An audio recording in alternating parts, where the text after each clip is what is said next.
สบายดีท่านผู้ชมต้อนรับประธานเข้าสู่การรายงานข่าวต่างประเทศซึ่งข่าวทับอิดนี้มาติดตามทียานอวกาศโซยูส MS-8 น้ำส่งนักบินอวกาศรัสเซียและอเมริกากลับคืนสู่โลกอย่างปลอดภัยในวันที่26 กรกฎาคม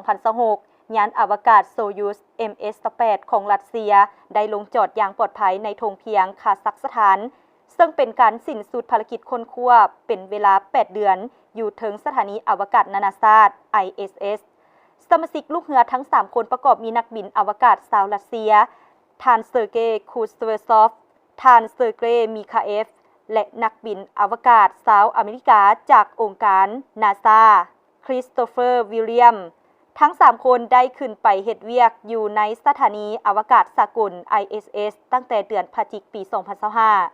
อิงตามนาซาหลังจากสำเร็จการกวดสุขภาพที่จำเป็นภายหลังลงจอดแล้วทีมงานกู้ภัยจะขนส่งสมาชิกลูกเรือไปยังเมืองคารากันดา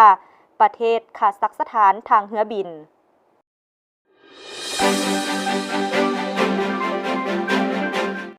วันที่26 กรกฎาคมกำปั้น015จนถึงดาวพร้อมด้วยคณะปฏิบัติงานของทหารเรือกองทัพประชาชนเวียดนามนำโดยท่านพันเอกพิเศษโดมิงรองผู้บัญชาการทหารเรือเขต 4 พร้อมด้วยคณะได้เข้าเทียบท่าเรือมะนิลาฟิลิปปินส์เริ่มต้นการเยี่ยมยามและพบปะแลกเปลี่ยนกับทหารเรือฟิลิปปินส์ท่านรองหัวหน้าเสนาธิการพลาธิการกองบัญชาการป้องกันทหารเรือฟิลิปปินส์ได้เป็นประธานพิธีต้อนรับคณะ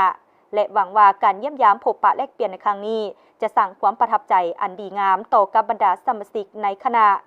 ส่วนท่านพันเอกพิเศษโดมิงได้แสดงความขอบใจต่อการต้อนรับอันอบอุ่นและสมเกียรติของทหารเรือฟิลิปปินส์เชื่อมั่นว่าการเยี่ยมยามและพบปะแลกเปลี่ยนในครั้งนี้จะประสบผลสำเร็จอย่างจบงามประกอบส่วนเพิ่มทวีความเข้าใจความไว้เนื้อเชื่อใจระหว่างกองทัพและทหารเรือ2 ประเทศในวันเดียวกันคณะปฏิบัติทหารเรือกองทัพประชาชนเวียดนามได้เข้าวางดอกไม้ที่อนุสาวรีย์ประธานโฮจิมินห์ในสวนดอกไม้อาเซียนที่มะนิลาประเทศฟิลิปปินส์ท่านผู้ชมที่ผ่านไปนั้นก็เป็นข่าวต่างประเทศที่ทางภาคข่าวต่างประเทศนำมาให้ประธานได้รับชมมหนีการรายงานข่าวต่างประเทศก็ได้หมดเวลาเพียงเท่านี้พบกันใหม่ในมื้อหน้าสำหรับมื้อนี้สบายดี